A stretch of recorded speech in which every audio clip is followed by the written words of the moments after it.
This is Radio Plasma, a space dedicated to the exchange of ideas. Conversations, stories, music, performances, and randomness. Listen at radioplasma.com. Also, you can find us on Spotify, Apple Podcast, Google Play, TuneIn, and Stitcher.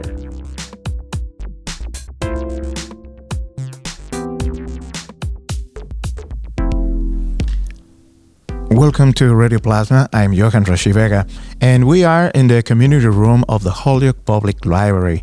And as you can see, our background, it is the new masterpiece. And today we are going to be talking with the creators, the facilitators who helped this beautiful work of art be possible. I want to welcome Colectivo Moriviví, directly from Puerto Rico. And I want to introduce its members. Going from your left side, you have Salomé Cortés, Raysa Rodríguez, and Rachel Dowd, who is the teen librarian here in the Holyoke Public Library. And we have also Sharon González. Welcome and thank you for this beautiful opportunity of talking to you. Thank you. Thank you. So, the reason for Colectivo Moriviví to be here is because during this summer, you have been facilitating a workshop for Girls Sing for their externship program. And the goal was to create 2 murals inside Holyoke Public Library. So let's start by getting to know a little bit more about who you are as Colectivo Moriviví. What is the type of work that you have been doing, not only in Puerto Rico, but pretty much everywhere around the world, and the work that has been going on for the past month here in Holyoke? Well, Colectivo Moriviví is a collective of women young artists. We have been doing mural since 2013, and we used to make murals, but also we focus on doing projects with the community.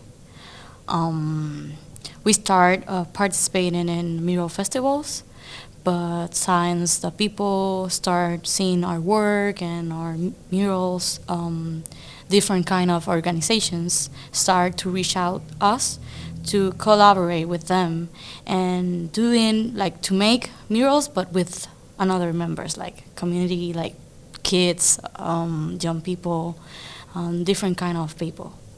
And, to work with their problems or their situations, not only like create a beautiful mural, but also, to project their ideas or their identities, because that is important to make them more visible, and also to talk to others like, hey, there's these people that need help, or this is kind of people that, they live and they have this type of life, or, etc.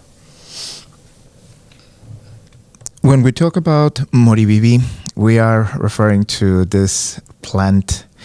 Well, first of all, Moriviví is a way of saying I died, I came back to life. Mm-hmm. And this is a very well-known plant in Puerto Rico. Yes. As soon as you touch it, it apparently wilts and it looks like it died. And then a few minutes after, blooms back to the way it was. And this is a perfect example of what it means. In your case, the work that you're doing, when you talk about representing identities and representing situations of social impact, and is that way of saying resilience through your work in murals. How the idea of naming Moriviví to your collective came around? So when we started painting in 2013, we were all high school students, and the truth is we just went as a group because we studied in this specialized school of arts, and we went as a group from there. we all turned out to be women. And the organizer of the event where we participated, which is called Santurce's Ley, said to us, you have to give yourselves a name. And we went through a lot of brainstormings together, and many names we didn't like, and we ended playing I Spy.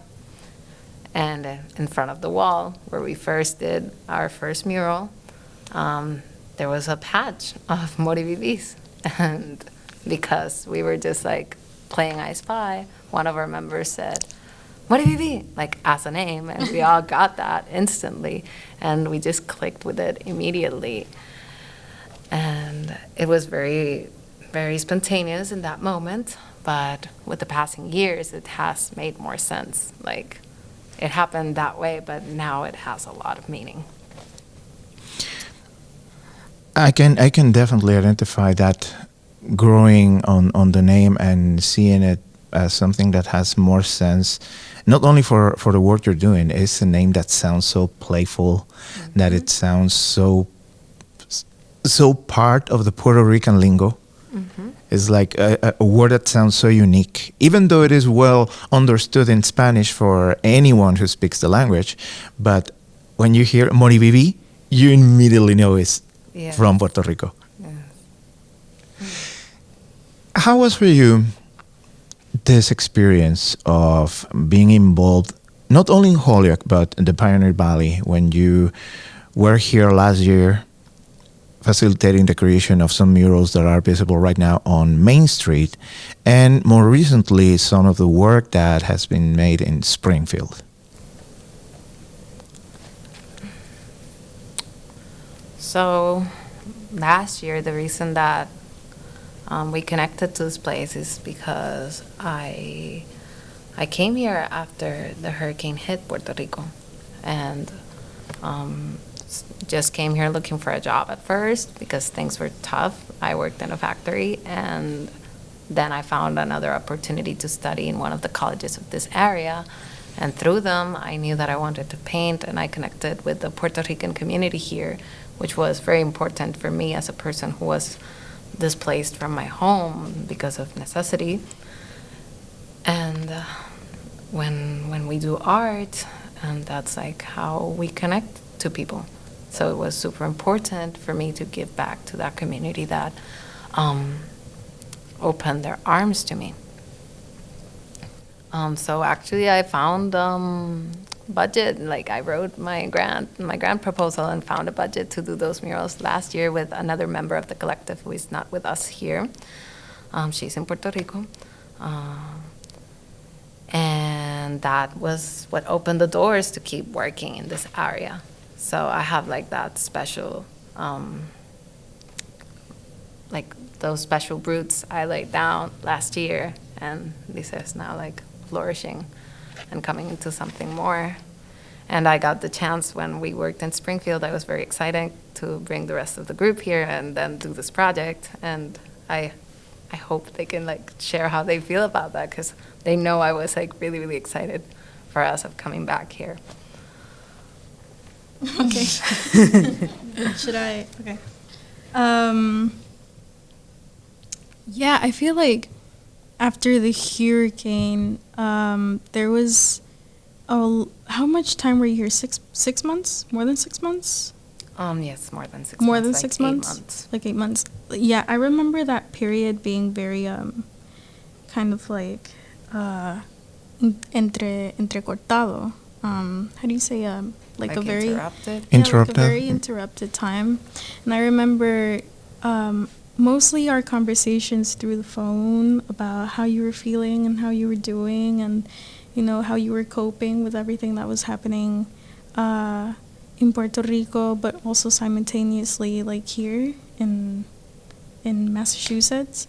And to be honest, the comparison, or kind of the change from everything that I heard you, or your perspective from that time to now getting to meet the space in person, it's kind of, I think this is such a great, or it was in that moment for you, such a beautiful place to heal, because that's you know, what a lot of us had to do.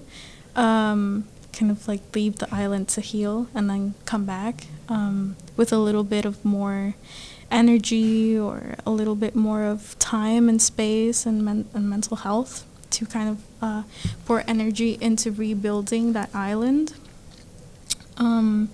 And I think seeing it in person has been such a wonderful experience. First, being in Springfield, that mural festival, so well organized, Fresh Paint Springfield, organized by Britt. I don't know how to pronounce it. It's written like R-U-F-E, but I have no idea of how to say that. R-U-F-E. For the record. Like Ryu. That was a great mural experience because we got to, see the strong presence of Puerto Rican and Latin communities in general in such a strange corner of the world. Really, never thought that my first travels Yeah, with Omari BB would be to Massachusetts, because these girls have gone to Chicago, Australia, New York, China. Thank you, China.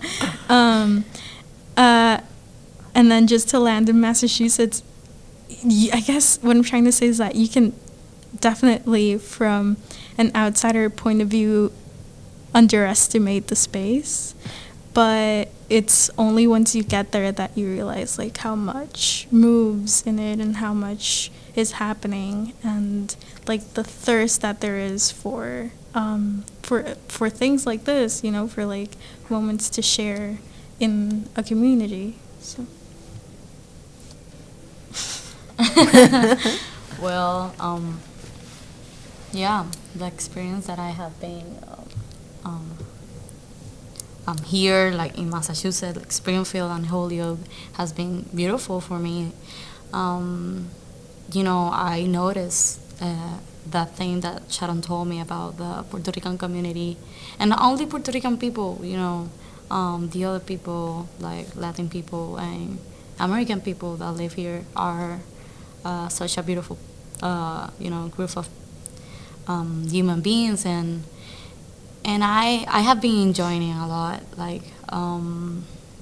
As Salomé said, the Fresh Paint Mural Fest experience has been shows the best experience that we have been in experience, and and I got here a few days ago, but I have been enjoying so much the process, the girls, Rachel, and I really love this space. I think that the library have been doing such beautiful and excellent work, and I really love that.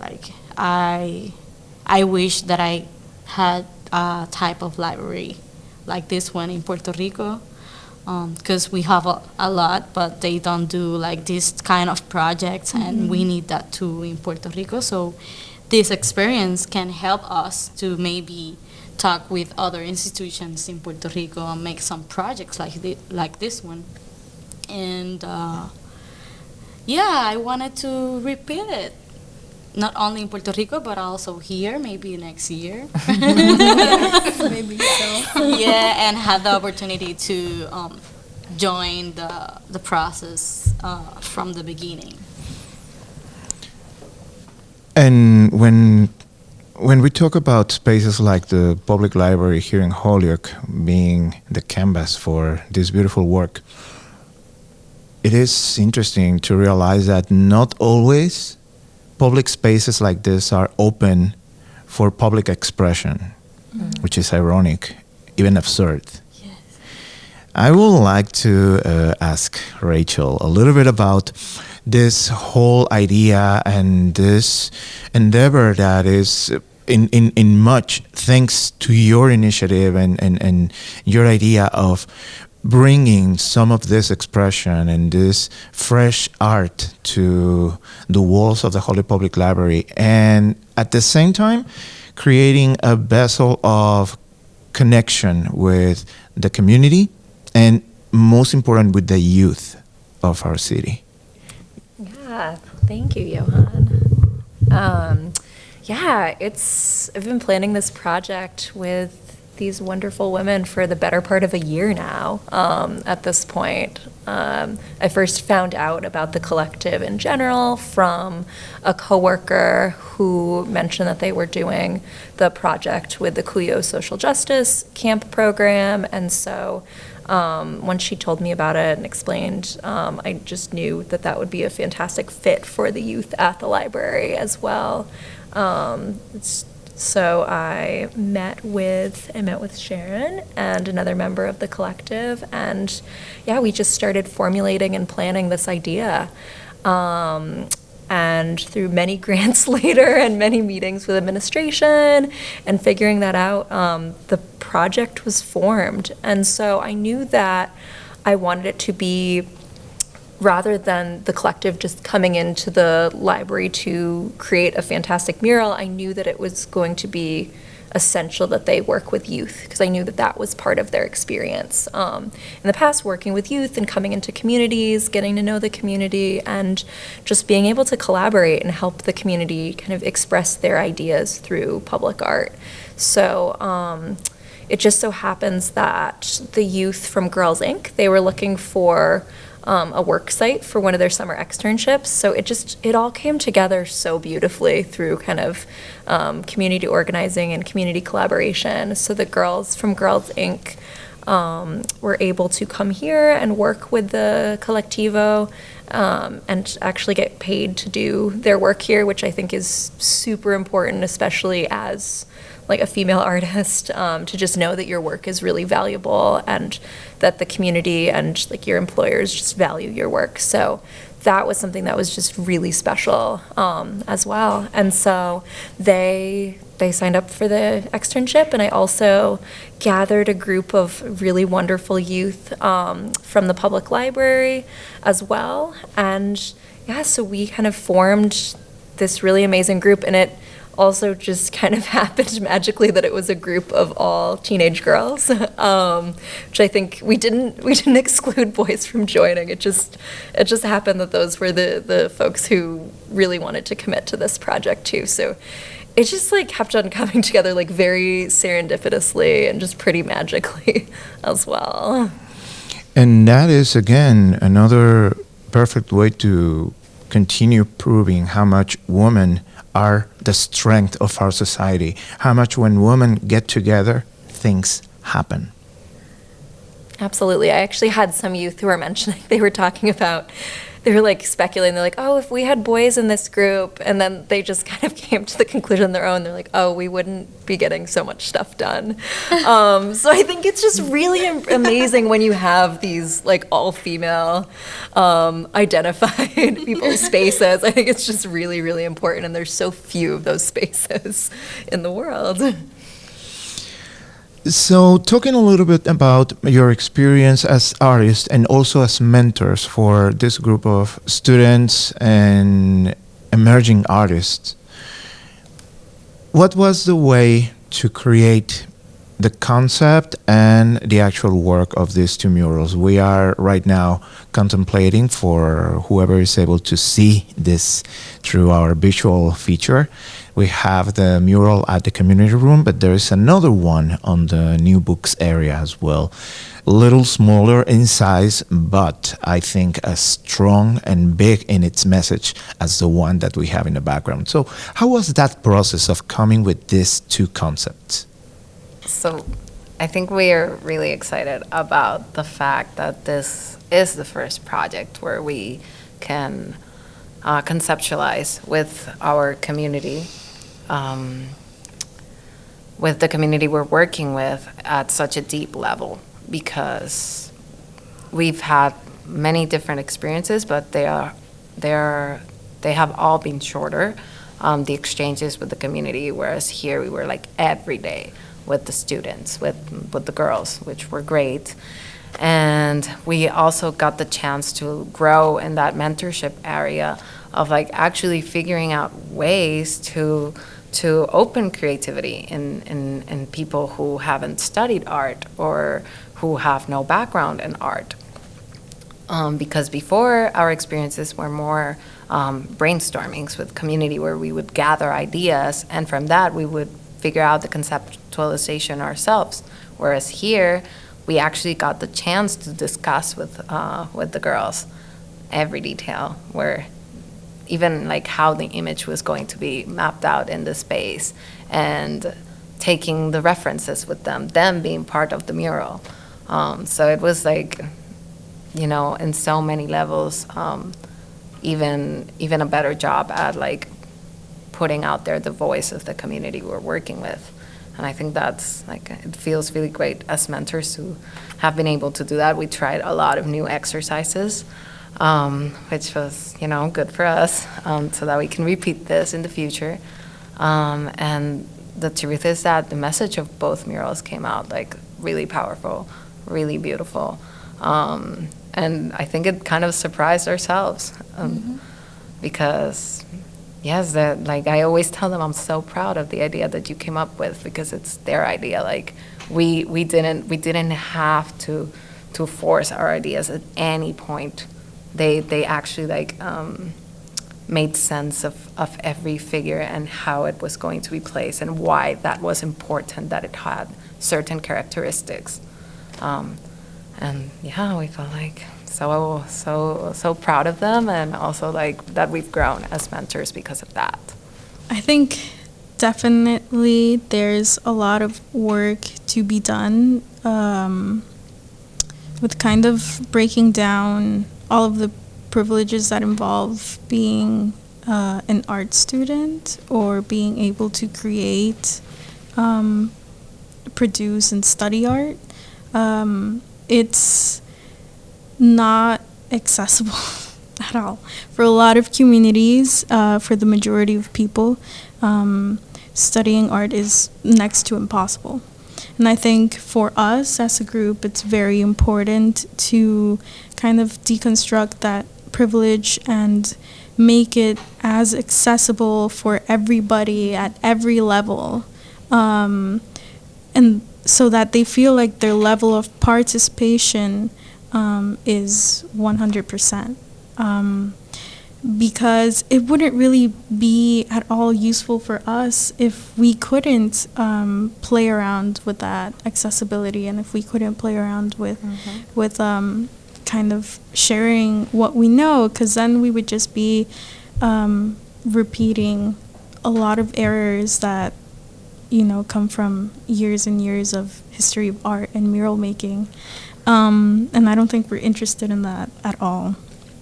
So this process with the girls has been, like Sharon said, so like complete in a way and so wonderful. And it's just been like super exciting to get to work with these girls, because they're so brilliant, they're so smart, and they really deserve more platforms that allow them to express and expose how intelligent and how ready they are to take charge of things. If we were to explain the concept on both murals, what is the, in a nutshell, concept of the one that we are in front of? I would say like short version is about women empowerment, women of color specifically. Like even the flowers that they have, because the flowers have a meaning. All of them are like from places of people that are people of color. We have passion fruit. We have the bird of paradise. How do you call that in English? ¿Cuál? La flor de maga. It's like a cousin of the hibiscus, but it's not exactly the hibiscus, but it's a tropical flower. And then in the center is Massachusetts. It's a flower from Massachusetts that's called the trillium. And they're all gonna be connected. So it's like how all those origins, it's not done yet. We're still missing those vines that are covering their eyes. It has to do with the symbol of, why justice is blind is because you have to be just, but then they are like connected. On top of that, like we are all connected in our roots, and even though there are all these different plants, they're all connected in the roots. And in the center, since we are at Massachusetts, it's like the plants of all these places that come into this place and grow here. So that was the idea for them. And the beautiful poem is like basically women empowerment, like women rising together. So yes. And then there's the second mural that, like I said before, smaller in size compared to this one, but not for that, with a less or smaller message. Actually, I feel it has such a strong historical meaning right now. So what can you say about that one? I think the short version, when I've always told people, is like the importance of community organizing, and then it connects to all it branches out to right to all that I know that you want to say. Yeah, community organizing or community organization, community as an organ, I think, would be a good description An for organism. it. As an organism, definitely, because the image is this mass of people that kind of mesh into one another, and they're in a protest scene. And actually, we call in Spanish, is it all over Latin America, or Puerto Rico is the only one that calls it manifestaciones? Solo en Puerto Rico. I honestly don't know. Like, I always thought it was the way to call it. But Right. I think that somebody mentioned it, Right. and that was so intrigued by Yeah. the fact that the word that we used was manifestation. Right, And I was like, 'cause- I've never thought about it this way. Because instead of the word protest, we use the word manifestación or manifestation. I think the person we were talking to mentioned how it was kind of like a burst of a coming togetherness, kind of like a pinch of magic added to it. And I think that mural has a lot to do with that kind of like spontaneity that comes from a very intimate and specific place for everybody. Everybody has their different reasons to manifest and to protest, but at the end of the day, when we are all together and we are all there, we do become that one mass of, of needs and of desires and of feelings of change and frustration and anger, and I think that's really like where wonderful and really important things happen. So, and I think that something important of that mural is we represent a lot of people in their own diversity, and no matter why is the reason, or what is the reason that you are manifesting yourself, you all together, like all in the same way, like you are in the same action, like it's a way to say that that we are all the same, like because we are like doing the same thing in the same time, and also connects with the situation that happening in Puerto Rico right now, like the manifestation and all thing, the people that, like, for the first time, the most bunch of people of Puerto Ricans have been woke and manifesting themselves from the government and many things, and yeah. Which makes total sense to have represented that moment.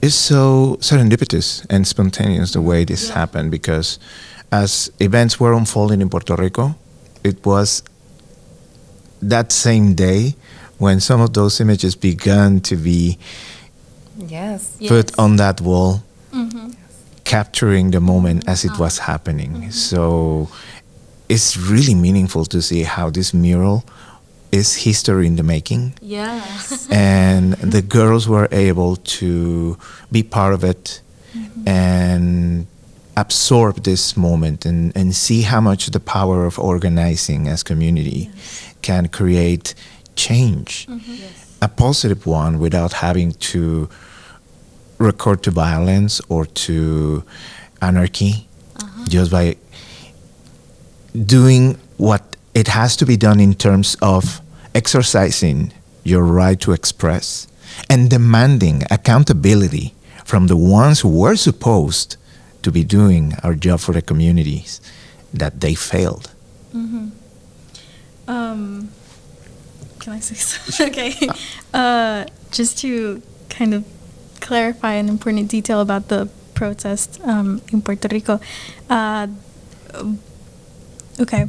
So there is a notion going around the internet, and a lot of news articles have tried to say that they were peaceful protests.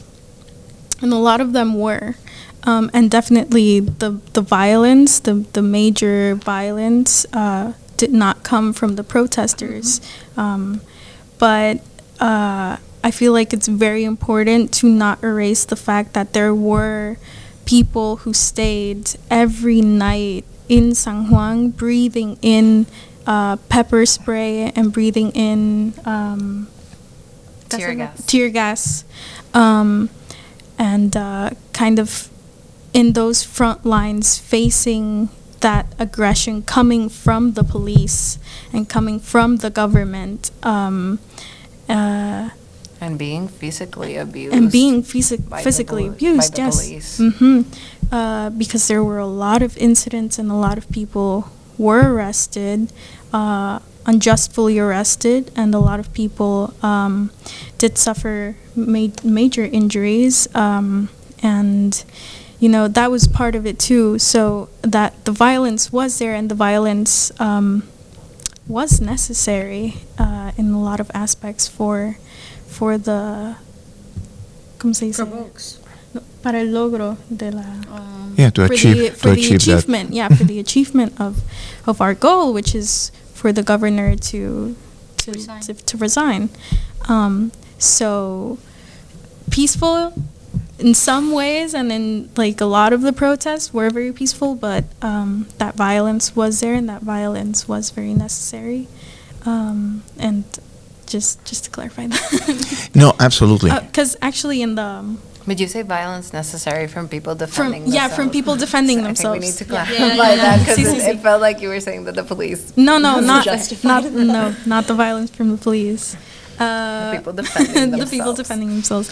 Yeah, because actually,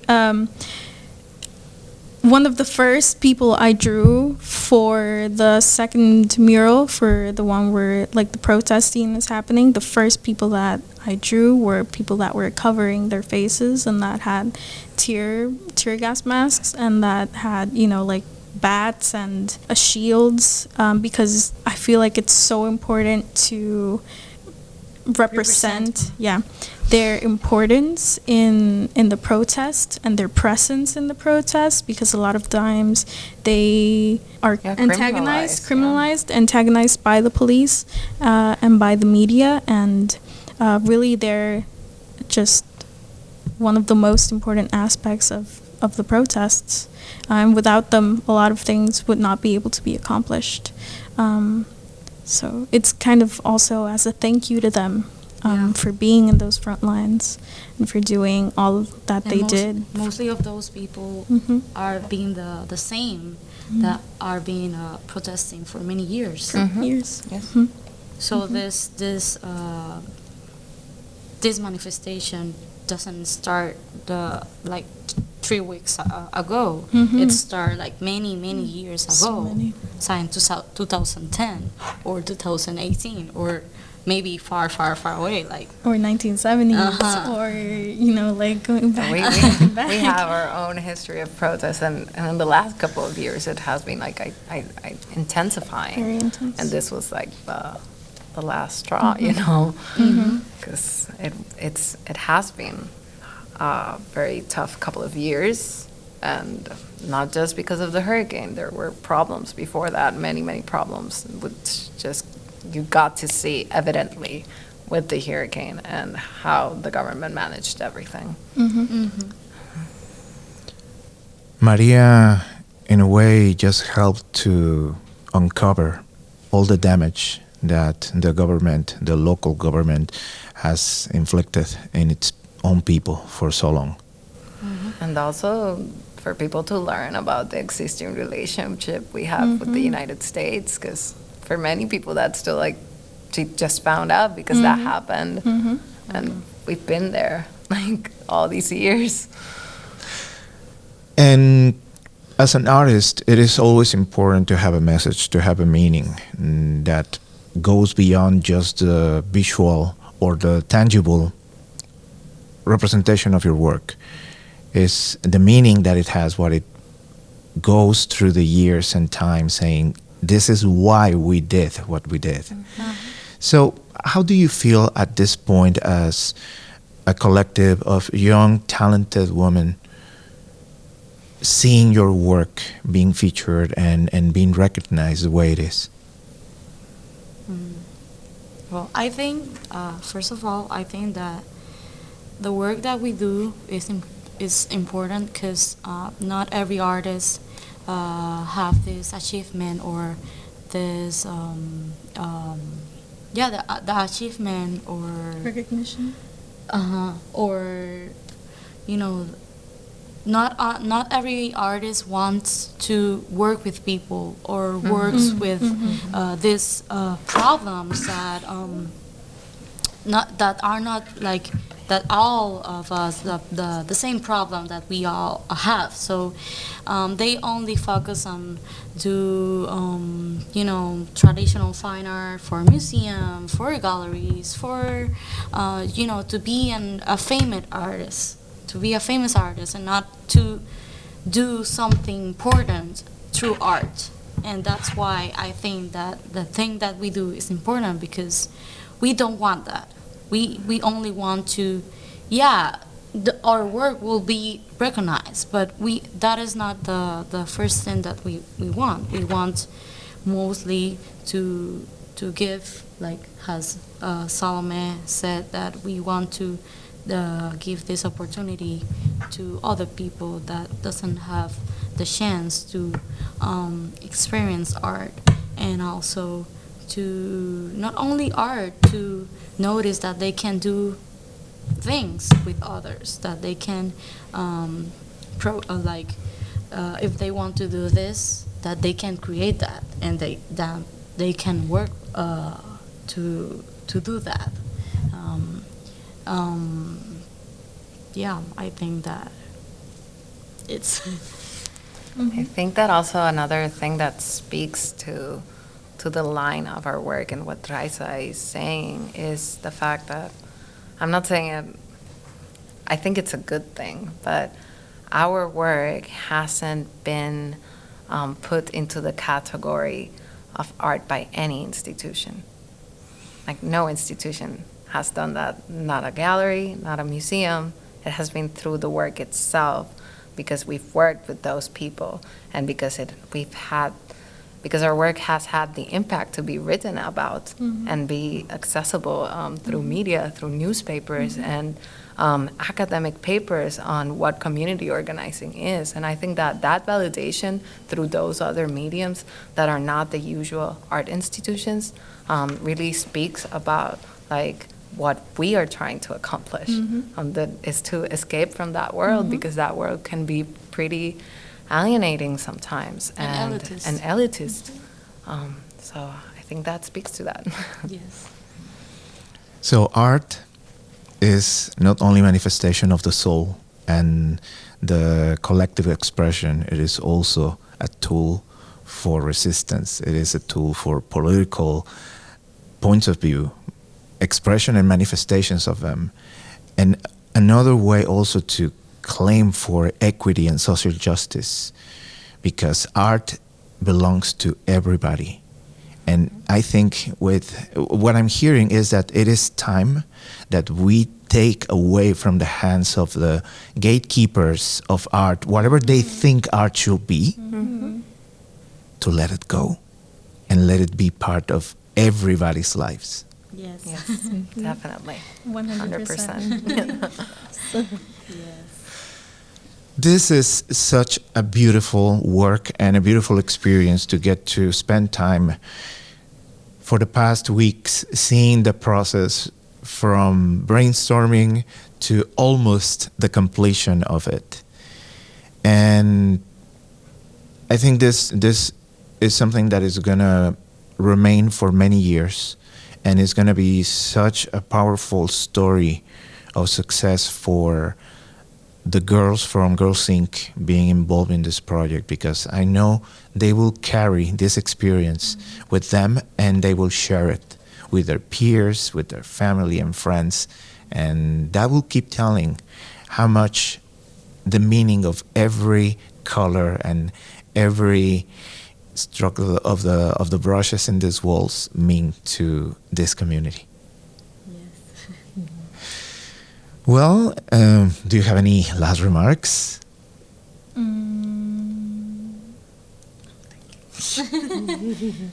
Did we already say thank you to the library and specifically to Rachel? We're so lucky to have met Rachel. I'm so lucky to have met all of you. It was you've been like so awesome about this. You guys have been incredible. It's been such an honor. And the connection with Girls Inc. The girls from the library, because we had 3 amazing girls from the library, which turned out to be girls. So yes, it's a wonderful group, and we love like the work you do in the teen room. Oh, and, definitely. Like the fact that exists, that and the work that this library does too, because my library experiences in Puerto Rico are way different, way different. So I think that learning that through you has been really, really a wonderful opportunity. Thank you. No, it's okay. No, I just wanted to say that, I agree 100% with Sharon. I would have never imagined that a library could have such an outreach. Because when we say that our public library experiences are different, we almost mean non-existent. We only have ones. We have more than one, but a very central one in Rio Piedras, which is the university's public library. The Lázaro Library? Yes. Yeah. And it's full of asbestos. Yes. And sadly, the other public library I know of, I think it's closed because the government did not reopen preserve it. correctly the structure and the books. It was terrible news. We have a lot of books that are just being eaten by fungus, and it's pretty terrible. So to see kind of what Rachel does to such a personal extent, to such a personal level with a lot of the kids from the community, and the fact that I really doubt that if it were another person that space would be so lively. I'm almost 100%. No, I'm 100% sure of that. Having fun in a library. I love it. The only thing that a library just you can go in just only grab a book and study for class or something. But it's just it's full every day, and it's so incredible to see so much youth taking care of that space and hanging out at the library. So I think you do a tremendous job. Thank you. I feel so honored to have gotten the opportunity to work with all of you and to just see you helping youth in the community to just amplify their voices when they've been so silenced and have not been necessarily given opportunities and access to making art. And that legacy is going to be here. It's going to outlive us all, which is so special. And I just feel so honored to have had the opportunity to work with all of you. Thank you. So this is Colectivo Moriviví, this amazing and inspiring group of young artists and strong women who have taught us so much in this past weeks and they just created for us something so beautiful. And not only about the work that you did with the murals, creating something beautiful, talking about the relationship that we have now with you, and seeing the way you have touched and changed the lives of these girls is something so valuable that I personally want to thank you for that. They touch us too. Oh, definitely. It's a complete mutual thing. And hopefully this continues and we can keep working on more projects. There's a lot of space in the city that needs to be taken over by art, by public art. Absolutely. I know I'm already tentatively like reserve next July of 2020. Come back. Definitely. Well, I want to thank you for this time, to have this conversation, to a little bit of decompress this full experience, and being almost ready to share with the world the final work of your murals. So the invitation is open for you to continue working, to continue this relationship with our community, because I think this is what drives that change. We are seeing it being physically here, happening back home on the island. Hopefully we can get to see more of those changes happening wherever we are. Yes. Well, thank you so much, Sharon, Raysa, Salomé, Rachel. And the invitation for the public to come down to the Holyoke Public Library, because these murals will be available for the enjoyment of everybody. And also another addition to have more conversations about the meaning of these murals and how they reflect in the situations we have currently in our city, in our communities, in our society, and how can we make those changes happen. Remember, there is elections coming. With this, we conclude this session that has been recorded in the community room of the Holyoke Public Library in Holyoke, Massachusetts. I'm Johan Roshi Vega. Thank you for watching. Thank you for listening.